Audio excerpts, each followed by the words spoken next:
Hi, Mystery Writers. I'm Sarah Altair. This is the Mystery Writers Studio, and today I want to talk a little bit about limited third person point of view. It is the most standard point of view in genre writing, but let's just talk a little bit about what point of view is.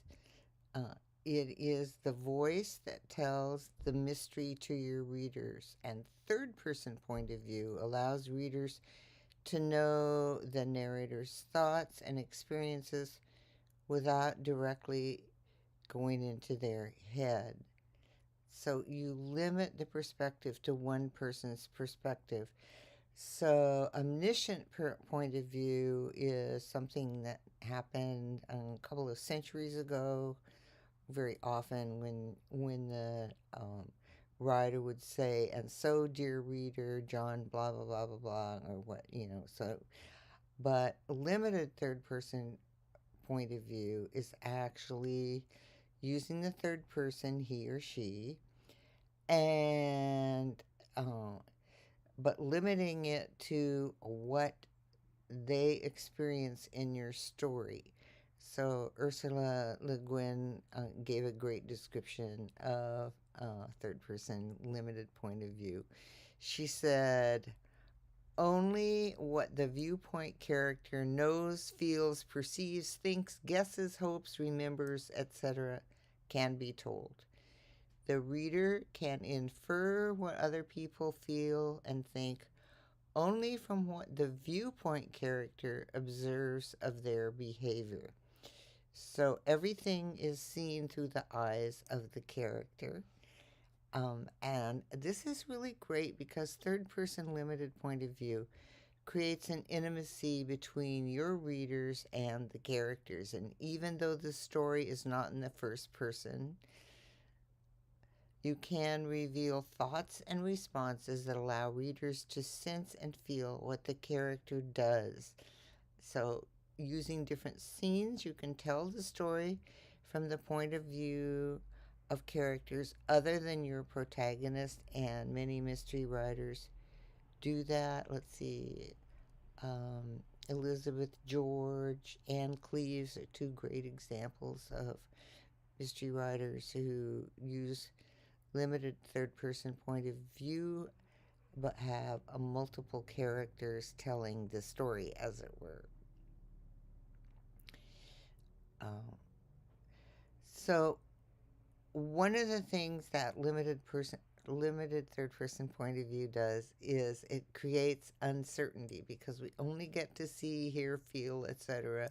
what that character in that scene is seeing, hearing, and feeling. And it's limited. There's no omniscient storyteller telling you what other people are feeling or doing. This is only from that particular character's point of view. And the feelings of the other characters, like suspects, remain uncertain because it's only what your protagonist sees. And you challenge your sleuth to dig deeper to discover the motivations and actions these characters keep hidden. And your sleuth challenge is to peel back the layers of understanding to solve the puzzle. In other words, how does what they see, hear, touch, feel, etc., how does that help them solve the mystery, or how does it misdirect them to keep them from solving the mystery?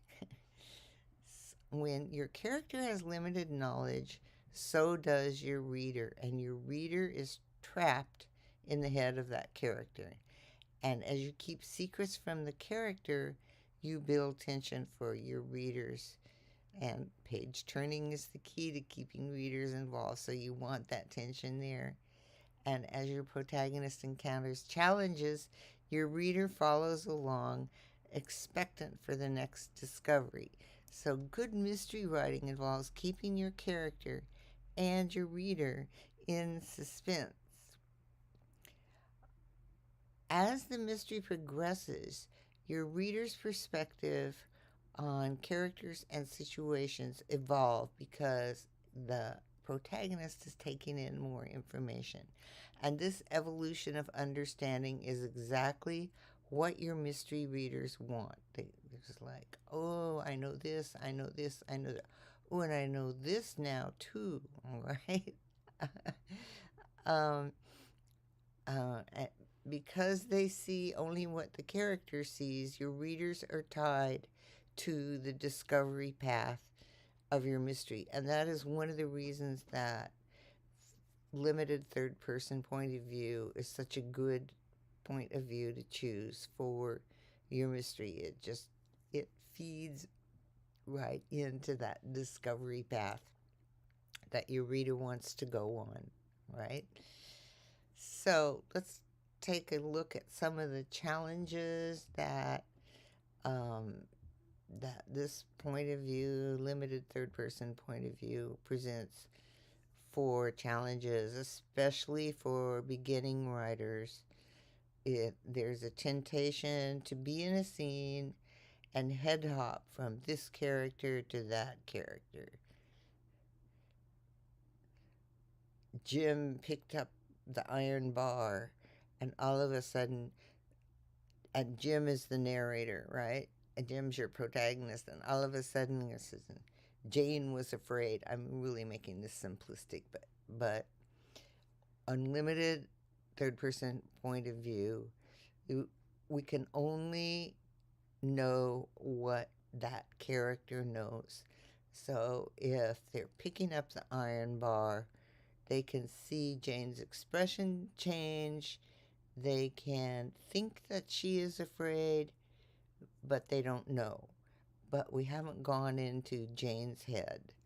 So if you go outside the point of view of the protagonist or the character who's telling that chapter or scene, you want to use separate scenes to illuminate another character's point of view.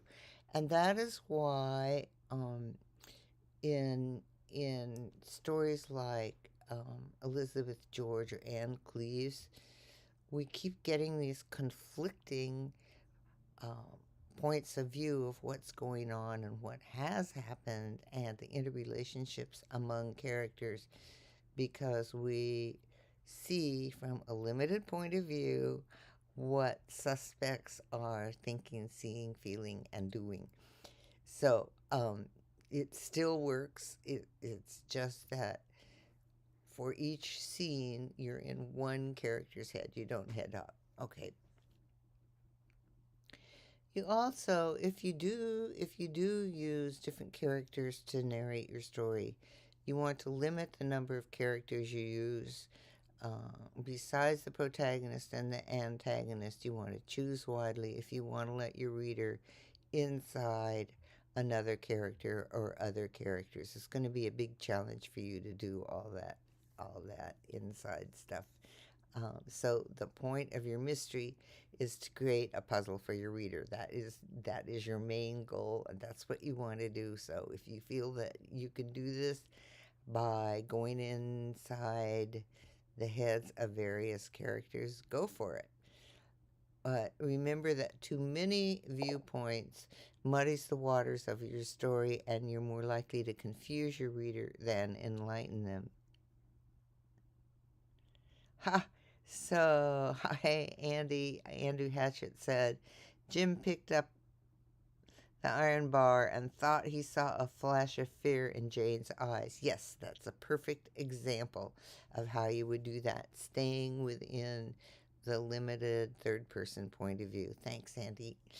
Um, I also suggest that you choose the point of view before you begin your mystery. You can't change it in the middle. You can't start out with limited third person point of view for your character and then change it to first person. I did this and I saw that.